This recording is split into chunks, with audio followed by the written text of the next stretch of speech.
O blog do Arnaldo Moreira hoje faz uma matéria muito especial.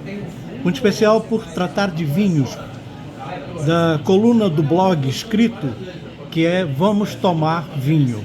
Então, a Emanueli Damin, que em Porto Alegre é uma gaúcha que se formou em enologia, é isso? Na verdade, sou especialista em comércio de vinhos, atuo como sommelier em Porto Alegre, atuo na área da distribuição para restaurantes, né?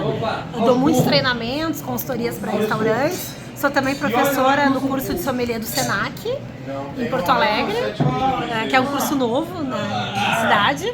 Já existe em Bento Gonçalves, em Canela, então é a nossa novidade. Tenho muito carinho por esse curso, já formamos uma primeira turma e atuo nessa área. E o meu grande objetivo, assim, é justamente compartilhar, né, fazer com que essa bebida seja mais acessível ao maior número de pessoas. Sempre colaborando com conhecimento, é claro, né? Que eu tive a oportunidade de ter desde Montpellier, lá na França, desde a minha infância em Bordeaux também. Em Porto Alegre, a Emanueli é conhecida como Manu Damin. E assim, esse é o seu nome de guerra. Exatamente, meu nome profissional em Porto Alegre é Manu Damin, me conhece. Muito bem. Olha só, a gente veio aqui falar de vinhos num lugar muito especial.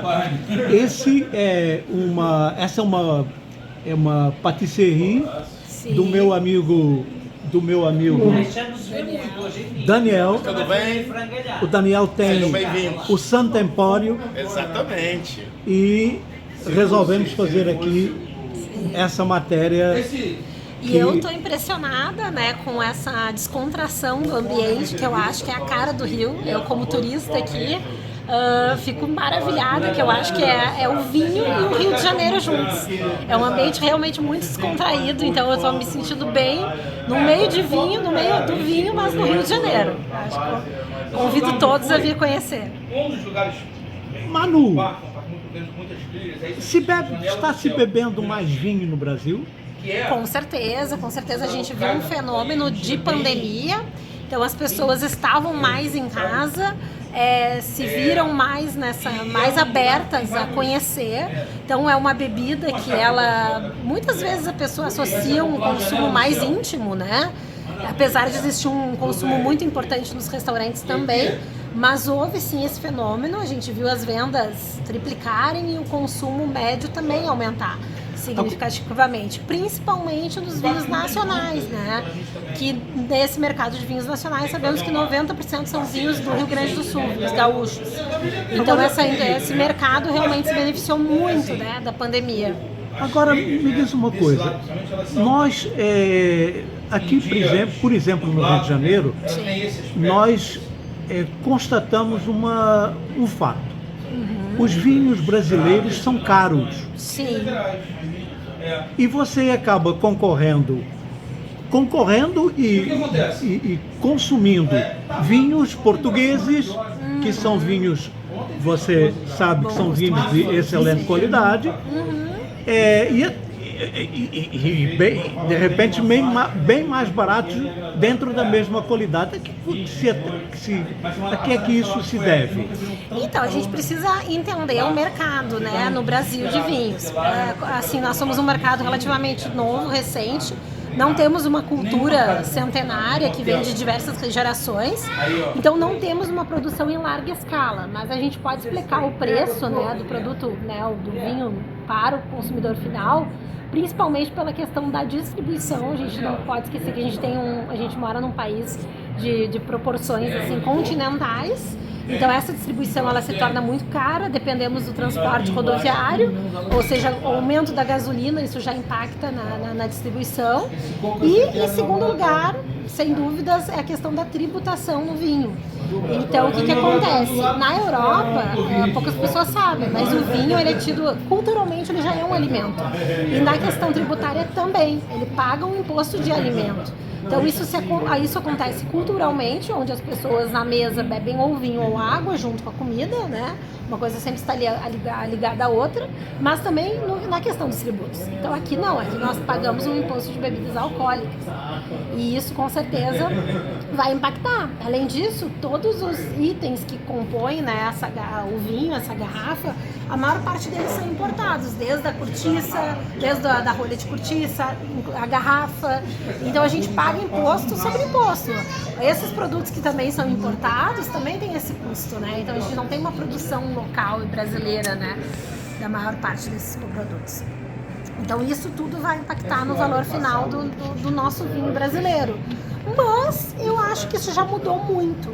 Eu percebo que já existem sim vinhos de ótima qualidade, com um valor mais acessível, né? Então aqui mesmo a gente tem, por exemplo, o espumante francês, que é mais caro que os espumantes nacionais. A gente vê isso muito no espumante nacional, que hoje a gente tem um custo-benefício muito bom. Hoje, em questões de espumante, né, tá valendo mais a pena beber espumante nacional, já é uma realidade para nós. E os vinhos tranquilos, como nós chamamos, né, os vinhos sem borbulhas, eles cada vez mais também têm ficado mais competitivos, com certeza, e têm tido muita qualidade. Manu, vamos aqui nessa prateleira. Aliás, dentro desses vinhos que nós acabamos de tirar ali da prateleira, sim, você tem aí esse Opta. Isso é um vinho português. Mas eu destaco ele por ser de uma região não tão famosa e difundida aqui no Brasil como o Alentejo e o Douro. Ele é de uma região que é o Dão, e eu acho que o resultado final desses vinhos é muita fruta negra, madura. Então são vinhos muito redondinhos, muito fáceis de beber e poucas pessoas conhecem. Então eu, particularmente, esse rótulo eu conheço também, trabalho com ele em Porto Alegre e vejo uma grande aceitação, assim, que ele tem uma ótima aceitação e as pessoas realmente se encantam por ele. Inclusive tem outro português aqui, né? Sim. Que é o Fado, que é um vinho da região de Lisboa. Regional de Lisboa, que é uma das regiões com maior custo-benefício em Portugal, que é essa região de Lisboa. Também convido, se a gente procurar algo mais econômico, né, realmente mais custo-benefício, é uma boa opção também. Agora, dos vinhos brasileiros, o que é que você aconselharia, por exemplo? Então, eu destaquei justamente um espumante, porque nossos espumantes são, sem dúvidas, assim, existem, inclusive, não sou eu que digo, são profissionais, assim, que não são brasileiros, né, profissionais que já estiveram no Brasil. A gente pode até citar a própria história do Mário Gás ou até da própria Chandon, que se estabeleceram na Serra Gaúcha para elaborar espumantes. Então nós temos um terroir que é magnífico, né? Em 1977, eu fui à inauguração da Chandon, lá em São Leopoldo. Não foi em São Leopoldo, mas é em Garibaldi. Em Garibaldi, tem razão. E tem tantos anos que eu já esqueci onde foi. Exatamente. Mas foi a inauguração da Chandon no Brasil. Sim. E eu estive a convite, como jornalista, fui a convite do governo federal. Eu sonhava ainda em trabalhar com vinho. Sim, com certeza. Que legal. Eu fui a convite do Ministério do Trabalho. Para a inauguração o ministro era o Arnaldo Prieto, que eu acho que era gaúcho. Que demais. Que era grande gaúcho. Oportunidade. E aí ele me convidou para participar da inauguração da fábrica lá em Garibaldi. Foi fantástico. Lá para cá, muita coisa evoluiu, houve um crescimento muito considerável ali na Serra Gaúcha.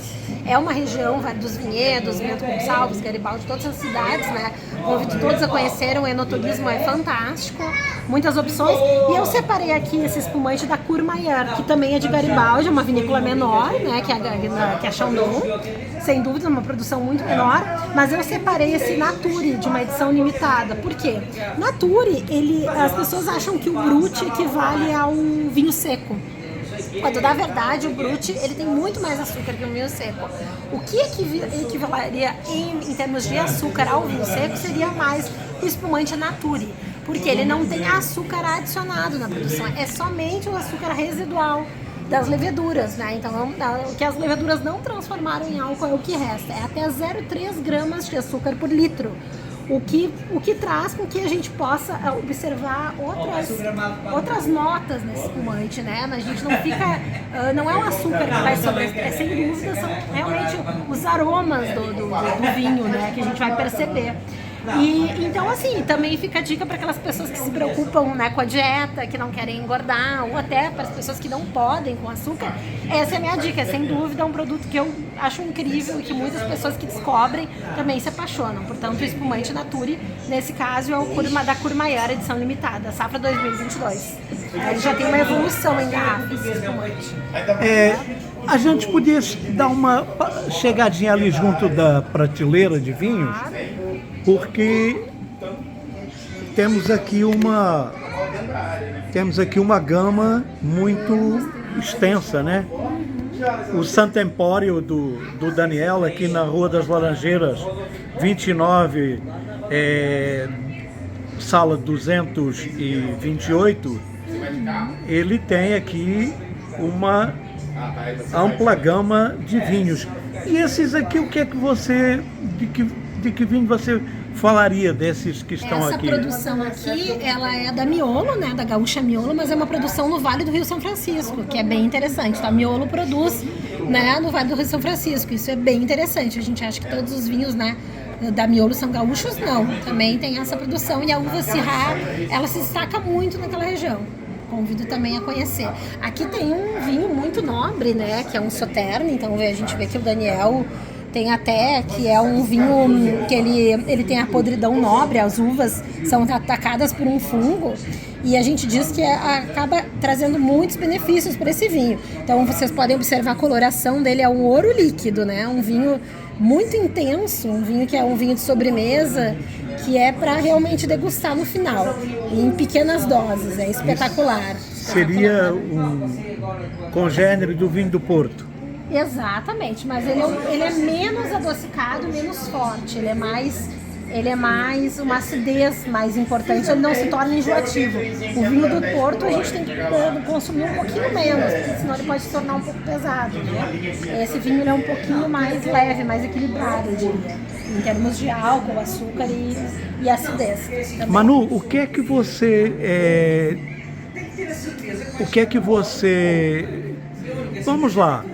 Nós vamos comer uma pizza. Qual é o vinho, que tipo de vinho é que você indica para quem está comendo uma pizza? Eu acho tipo que uma dele. ótima opção, que é um coringa, justamente são os espumantes. Espumantes é sempre um ótimo coringa, porque como a pizza ela pode ser composta de diversos, pode ter vários sabores, fica muito complicado harmonizar. Porque cada componente vai trazer uma harmonização no vinho.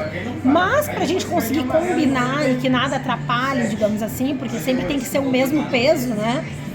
O vinho não pode apagar a comida, e a comida não pode apagar o vinho, é a primeira regra. Se essa combinação formar uma terceira sensação em boca, é o cenário perfeito, né? Que pode ser o caso, por exemplo, de um Sauternes com um queijo, né? Com o próprio fungo, seria um gorgonzola, um roquefort. Ele traz essa terceira sensação, que é uma harmonização por contraste. Então essa harmonização ela é muito certeira e interessante. Mas no caso da pizza, eu ficaria em vinhos de corpo médio leve, né?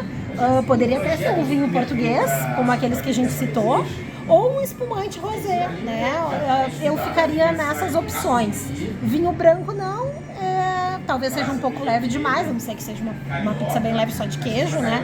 Ou ainda um vinho muito, muito encorpado também poderia apagar a pizza, né? Que não é uma refeição tão pesada. Eu diria. Entendi. Isso. Espetacular. Comidas descontraídas, vinhos mais descontraídos também, né? Sem muita formalidade, né? Vinhos não seriam vinhos de meditação, são vinhos realmente mais descontraídos, assim, de consumo jovens, né? Frutados. É isso que eu diria. Bom, eu lhe pediria para você mandar uma mensagem para os brasileiros que gostam de vinho e para aqueles que tenham uma curiosidade, digamos assim, para começaram a tomar vinho? O mais importante, eu acho que é curiosidade. Nós temos que ser curiosos. Eu sei que como o mundo do vinho ele parece ser muito complicado e muito difícil, as pessoas costumam ter muito medo. Então a gente tem que quebrar esse medo.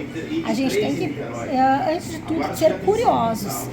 E assim, estar abertos a conhecer produtos diferentes. Eu sempre brinco quando me perguntam qual é o meu vinho predileto, eu digo sempre, o meu vinho predileto é o próximo.